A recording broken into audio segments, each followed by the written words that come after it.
Welcome to Listen by Gene Ginsberg. This audio experience and podcast is all about social media, digital marketing, entrepreneurship, and interviews with top entrepreneurs in the digital and social space. I am your host, Gene Ginsberg, digital marketing expert, #1 best-selling author, and award-winning entrepreneur. I will be sharing with you strategies, tips, and tactics on how to grow your business and your social media following. Thanks for listening. Hey everyone, Gene Ginsberg here, and welcome to another episode of Listen by Gene Ginsberg. Super excited today. We have Rohan Sheth on the call, on the line, on the podcast. We're doing this through Zoom, so I'm always like, is it a call? How's it going? Good, how are you? I'm doing great. Very excited for you to be here, and I always like to kick it off so that gives our audience a bit of context. Just tell us about you and your background. Awesome, yeah. So Rohan Sheth, live currently in Vancouver, Canada. Been in the digital marketing space for a long time now, almost a decade to be honest. Company that I run is a company called GrowRev.com. That's the main company. Specializing in paid advertising. Some of the clients that you may recognize would be like Dean Graziosi, Tony Robbins from Mastermind.com. They're a client of ours. We've done a lot in the events, information, e-commerce, and SaaS space. We've managed over $150 million in ads over the years. So ads is what we do. Ads is what we scale. Awesome. And what kind of ads? Is it Facebook, Instagram, TikTok? Everything. Everything from on the Facebook platform, on the Google platform. And then TikTok has been a big one for 2021, just because with the D2C clients that we work with.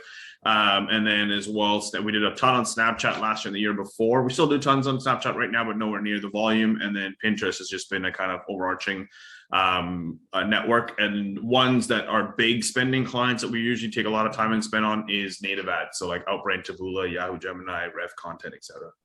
Very cool. And what are you seeing with TikTok? We started recently running TikTok, probably about beginning of the year. Some of our clients. When we first started, it was like, honestly, it reminded us of Facebook back in the day. Just a shit, I don't know if I'm allowed to swear or not, but it was just a shithouse network. And that's what I would tell our reps all the time. But since then, it's gotten better. I think the algorithm's gotten better. I think they're just ad product at TikTok's gotten much better.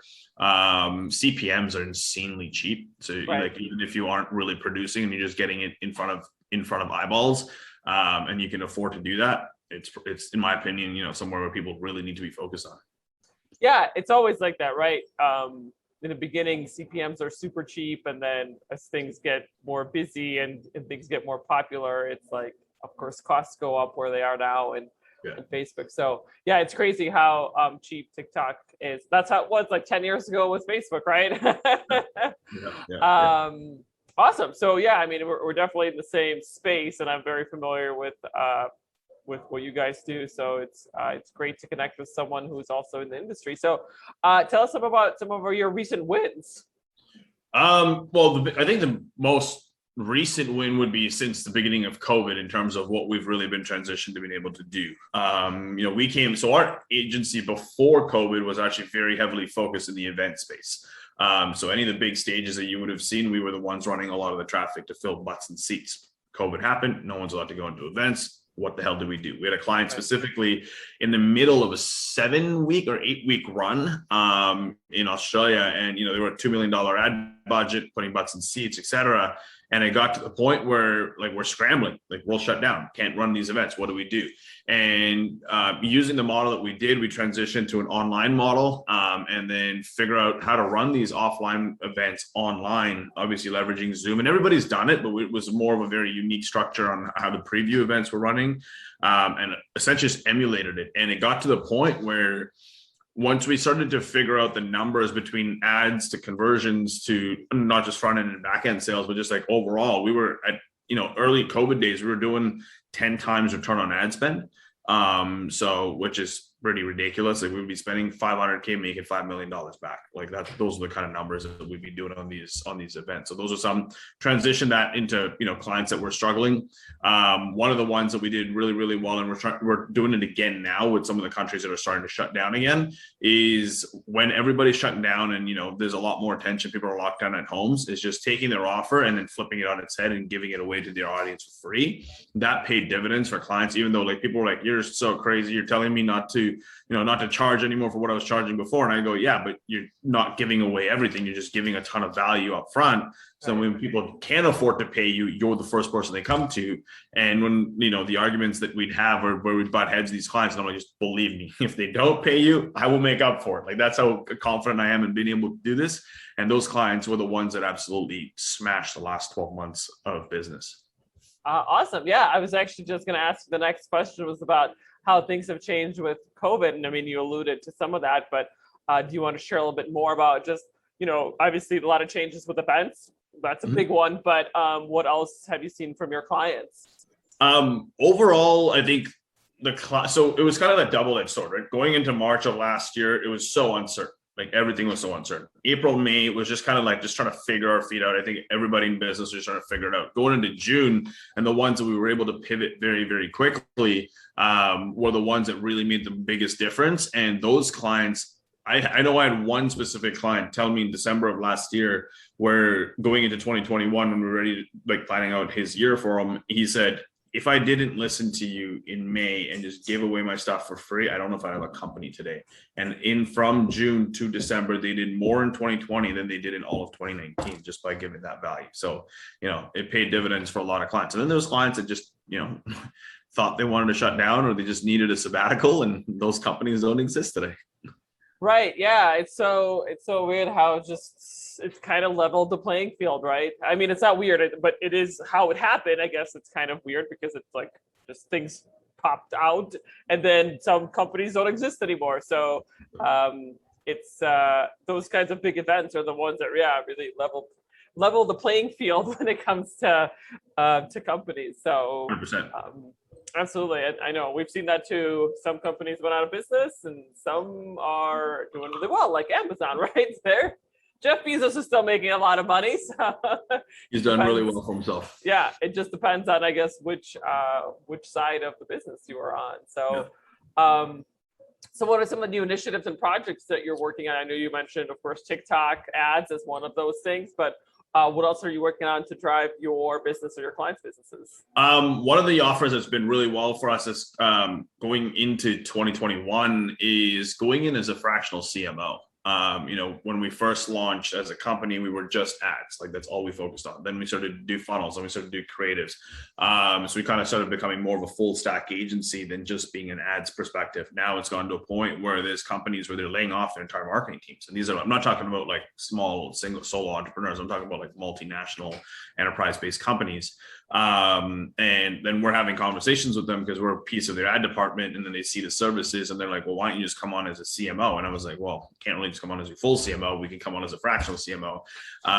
And we started to toy with that. And now that we have that offer out there and people are hearing about it, that's become one of the big things that we're really focusing on this year, because it's from a marketing agency. And if you run one, it's like the more control you have, the better results you can drive for your clients, right? Because sometimes clients don't want to give that to you. And the fact that we have this much control in a lot of these environments, it really goes to show, how our dollars are being used inside the company and efficiently, so they can justify continually building that LTV with us.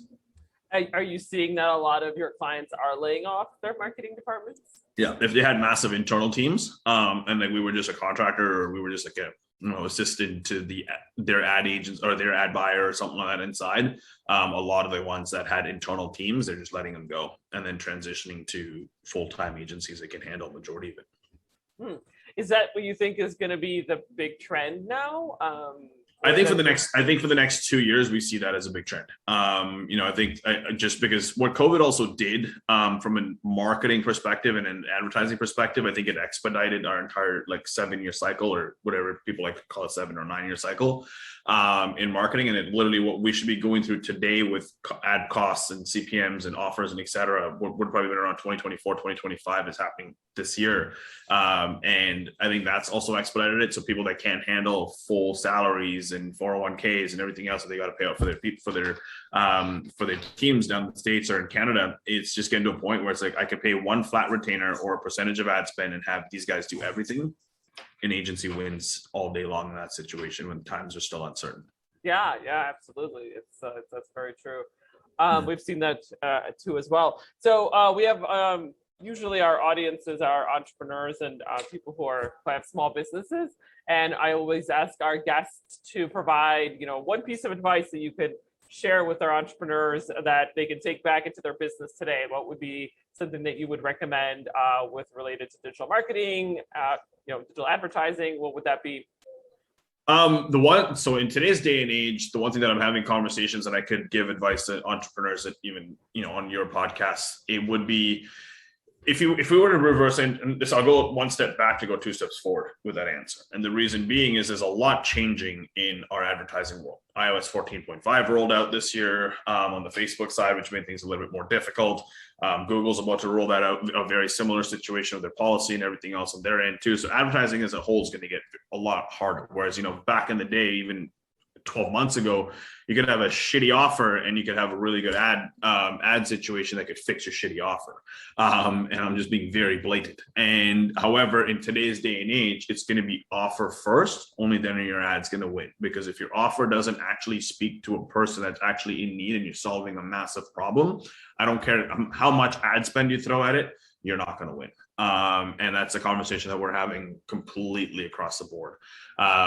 Before we would be willing to take on offers where they're a little bit more, broader in terms of they're speaking to too wide of an audience, or it's just like they don't have the affinity to reach a wide audience. We'd be willing to do it. And today I'm turning those deals completely down. Like, unless they know exactly who they're talking to, the problem that they're solving, and how that offer is actually going to get someone to click on that ad, we'll not do it. So that's something that I probably would give a piece of advice is focus offer, then worry about the rest. Yeah, and I don't know about you, but I find that to be very often where engaging with a client, they're not really sure who their target market is or what their marketing message is, and trying to put that all into ads, which, is obviously like, that's ridiculous, right? Because there's nothing to put into ads if you don't know exactly who you're targeting.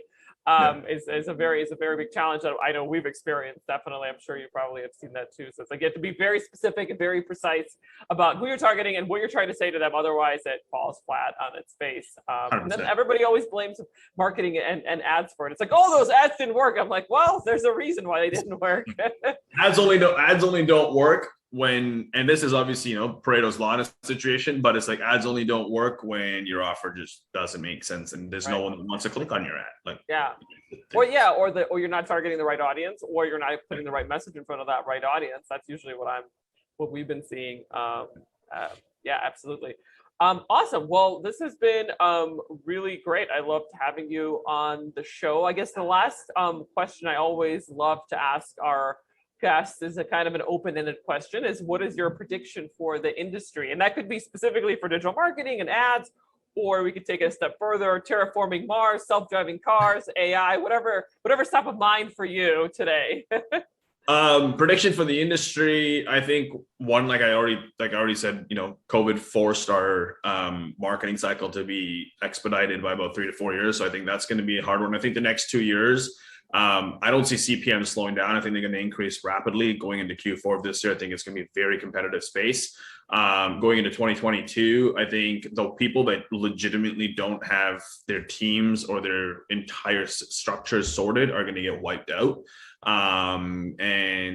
COVID did that to a lot of early stage marketers that thought they could just click a bunch of buttons and run Facebook ads. And I think we're coming around for another cleaning on a much higher level. So I think that's my prediction. And overall, I think going after that, once we come out of this cycle and, on the run up again, I think virtual reality is gonna be a big play. Like, that's where I think a lot of people aren't paying attention. Advertising in that world, content, I think is going to go down that route too. Where you're going to start seeing, vlogs and people living in that first person reality world and stuff like that. I think that's going to be one going into probably 3 years from now, where it's going to be interesting. We're already testing with some stuff here on our content play and focusing on that. So, yeah. Awesome. Yeah, I'm actually I love taking that like vlog to the next level and seeing what that looks like in a VR world. Because I mean, I can see that totally being the case, right? Like it's already happening in a two-dimensional world, if you will, or three-dimensional world, but now it's going to be like taking it to the next level. So I'm excited about that. I also think there's going to be a lot of changes with digital marketing. You know, just there's bots are taking over, and I feel like having the strategist will always have a job, but then also I think a lot of the stuff that kind of the day-to-day things that have been going on, like creating the ads and optimizing the ads and creating copy. I mean, I'm already seeing now AI copywriting, right? I don't know if you've seen that, but so that's already happening, right? Like you don't even need to really, it's not even in the future anymore. It's already occurring. So I almost think that like there's going to be a lot of changes. I mean, I think for the positive when it comes to digital marketing, because I mean, you always need strategies and strategists to create the strategy. But I think that's going to be a lot of consolidation when it comes to how digital marketing is going to be executed in the future, because a lot of that's going to be optimized by robots instead of humans now. 100%. I think overall it's going to be the efficiency world is what we're going to be playing in, and efficiency not only from a team perspective but also from how fast you can spit things out too. And I think nothing can beat robots right now.